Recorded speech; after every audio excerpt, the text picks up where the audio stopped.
Здравствуйте! В эфире информационный выпуск Амшипшара. И сегодня в выпуске. 17 февраля на канале ГТРК стартуют предвыборные дебаты кандидатов в депутаты Народного собрания.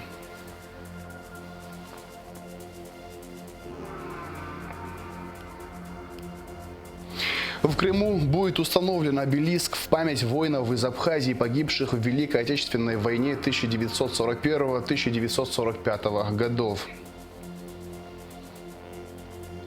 Специалисты Сухумского водоканала завершают работы по замене старой стальной трубы, проложенной от улицы Дбар до улицы Айтгалара.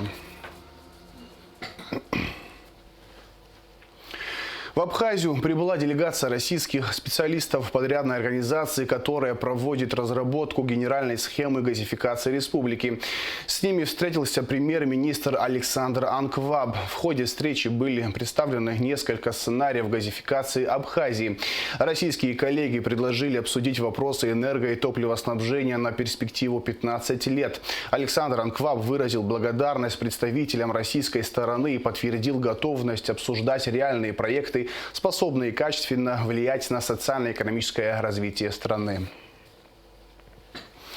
А в Министерстве экономики представители сторон обсудили текущие вопросы, связанные с реализацией первого этапа плана мероприятий по газификации Абхазии, утвержденного в декабре прошлого года. Представители подрядной организации, которая проводит разработку генеральной схемы газификации, также ознакомили вице-премьера, министра экономики Кристину Озган с результатами проделанной работы. И речь шла о возможностях местных ресурсов углеводородного сырья. Делегация специалистов предложила возможные сценарии энергообеспечения и топливоснабжения с учетом социально-экономического развития республики на перспективу.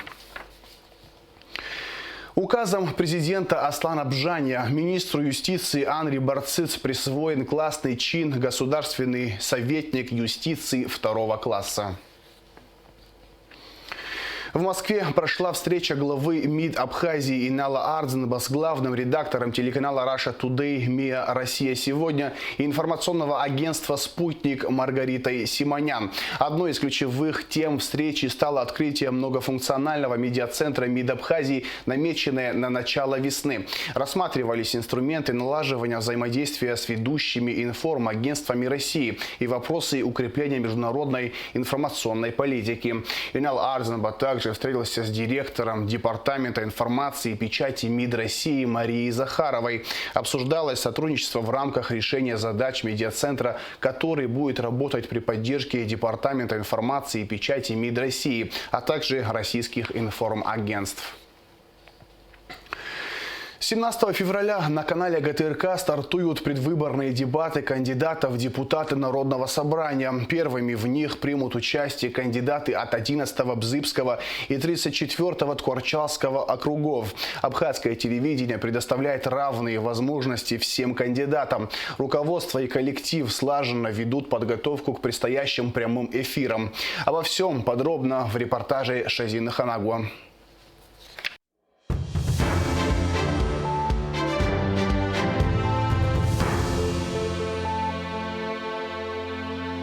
Последние приготовления. Студийные работники абхазского телевидения ставят декорации, настраивают свет, проверяют технику. Скоро здесь кандидаты в депутаты Народного собрания будут отвечать на вопросы избирателей.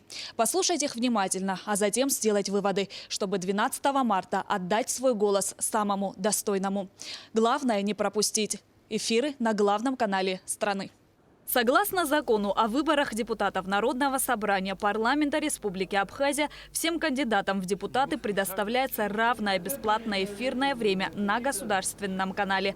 Руководство АГТРК провело рабочие встречи в Центральной избирательной комиссии. Утвержден план равного симметричного доступа каждого из кандидатов к эфирному времени. Главная задача и АГТРК, и ЦИК предоставить всем кандидатам равные права и по хронологии, и в различных форматах. И поэтому было принято в ходе жеребьевки решение, что если теледебаты будут в начальные дни календарного плана, то беседы будут в завершении календарного плана. Точно так же будет принята жеребьевка по роликам 3- и 5-минутным. И точно так же эти ролики тоже будут распределяться симметрично. Это сделано специально для того, чтобы у каждого из кандидатов в депутаты были равные права и по времени, и по эфирным дням.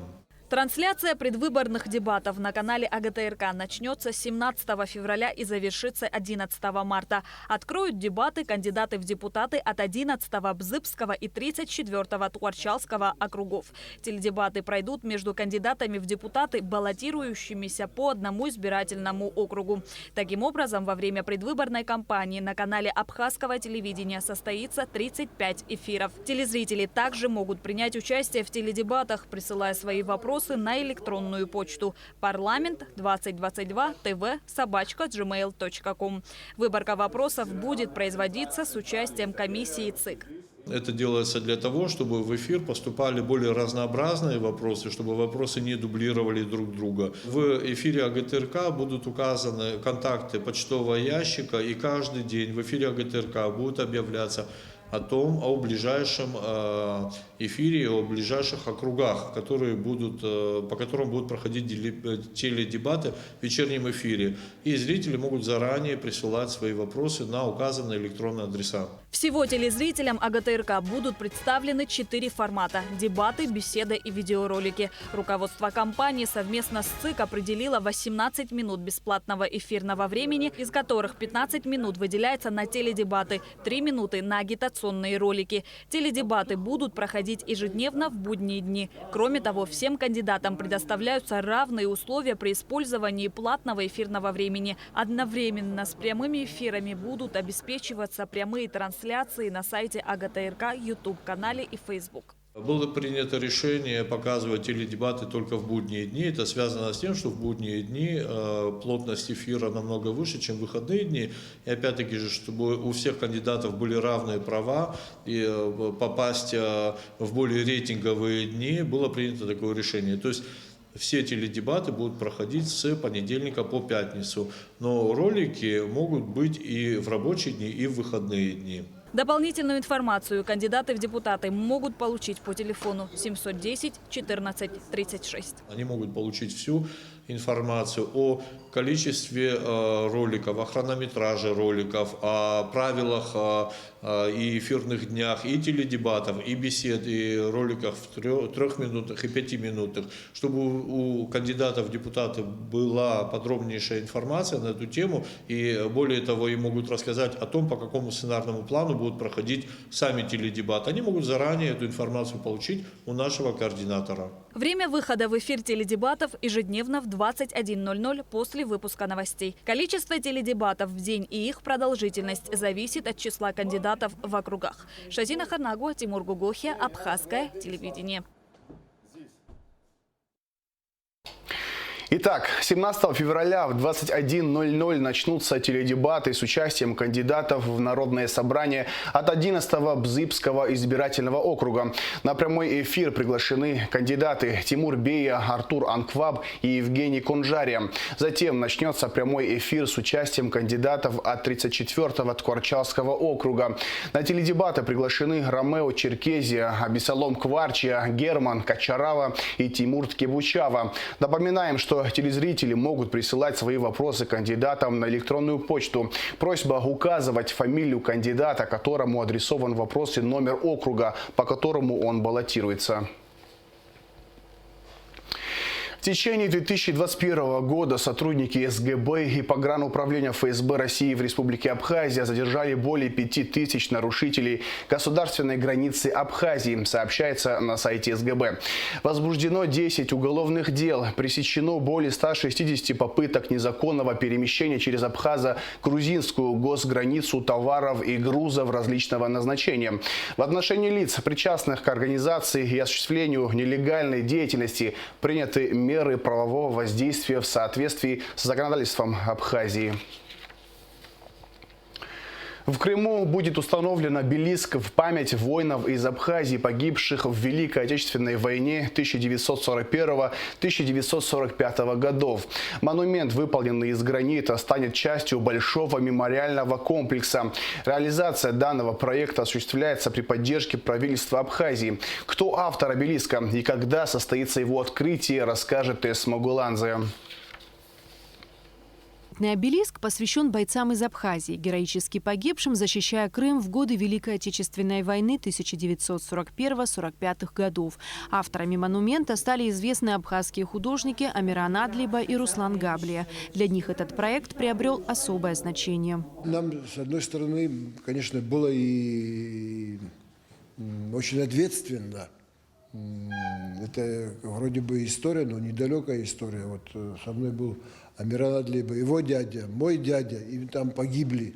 И, может быть, думали, найдем какие-то документы, какие-то останки этих людей там, но пока их мы никто не нашел, но идет большая работа. Памятный знак, выполненный из гранита, станет частью мемориального комплекса в селе Батальное Ленинского района Республики Крым. Именно в этих местах в годы Великой Отечественной войны проходили кровопролитные бои. В 41-м, 42-м, 43-м, 44-м годах погибло очень много людей из Абхазии при обороне Крыма. И так получилось тогда, там, как мы потом узнали, был бой.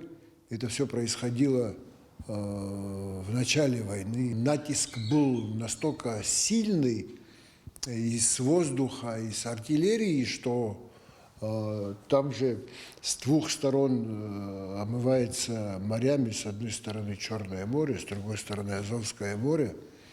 И не смогли закрепиться. И, как я понял, их просто в эту зимнюю жижу, в снег, в холод втоптали.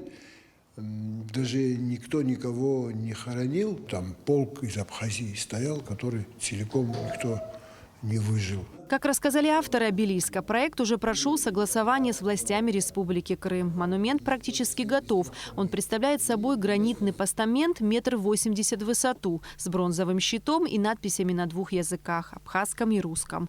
В центре щита изображен абхазский флаг. Мы приехали, посмотрели. Ну, там, конечно, среда, и это место диктует. Там что попало не поставишь. И нужно вписаться в эту среду, вот в ансамбле в этом. И чтобы все-таки мы отдельное государство. И это чтобы тоже ощущалось. Чтобы оно не было ни по размеру, ни по формату, ни по содержанию, чтобы оно не уступало. Памятник ставит Абхазия. Абхазия, которая помнит своих героев. Реализация данного проекта осуществляется при поддержке правительства Абхазии. Торжественное открытие состоится в Крыму 9 мая. Тесс Магуладзе, Михаил Братухин, Абхазское телевидение. 16 февраля на сутки прекращена подача питьевой воды сразу в нескольких районах столицы. Отключение связано с ремонтно-восстановительными работами, которые проводит Сухумский водоканал. Специалисты должны были заменить старую стальную трубу диаметром 500 мм на новую, полиэтиленовую. На месте работ побывала наша съемочная группа. Репортаж Алики Трапш. В рамках российской инвестиционной программы социально-экономического развития Абхазии специалисты Сухумского водоканала проводят работы по замене водовода диаметром 500 мм от насосной станции номер 2 на Гумисте до улицы Айтгалара, общей протяженностью около 7 километров. Ранее на разных участках уже подключались к новой трубе. Сейчас работы ведутся на пересечении улиц Двар и Дзидзария. Это последний участок водовода, который нужно переподключить. Здесь старую стальную трубу меняют на полиэтиленовую. Это узел, водопроводный узел, здесь водопроводная камера.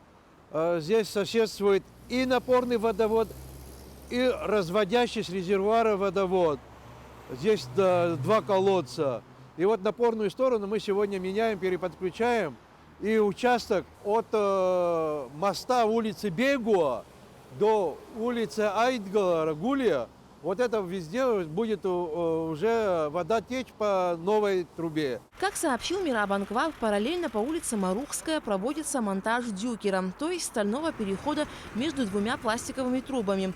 Как только эти работы завершатся, предстоит подключение к самой насосной станции. Там два водовода, а вторую нитку водовода диаметром 500 протягивает Абхазстрой. Они основную часть сделали, весь водовод уложен, но население, которое питается от этой трубы, они не запитаны. Сейчас они занимаются конец старого поселка, депо, потом у них вот улица Кабардинская. Вот такие. Им надо будет выводы сделать, колодцы установить, чтобы одновременно подключить оба водовода. По-другому люди останутся без воды, население. Последний этап работ по замене 500-миллиметрового водовода от насосной станции на Гуместе планируется завершить 16 февраля, ближе к полуночи. Алика Трапш, Сергей Каджая, Абхазское телевидение. 17 февраля состоится очередное заседание сессии парламента, на котором будут рассмотрены проекты законов о республиканском бюджете на 2022 год и 6 внебюджетных фондов. Депутаты также планируют избрать судей Верховного суда Ачимчирского и Гагарского районных судов, а также рассмотреть проект закона об образовании. Всего в повестке дня более 25 вопросов. А в завершении выпуска о погоде. По сообщению гидрометцентра, в четверг, 17 февраля, на территории Абхазии ожидается переменная облачность без осадков. Температура воздуха ночью 2-7, днем 9-14 градусов тепла. Температура морской воды плюс 8 градусов.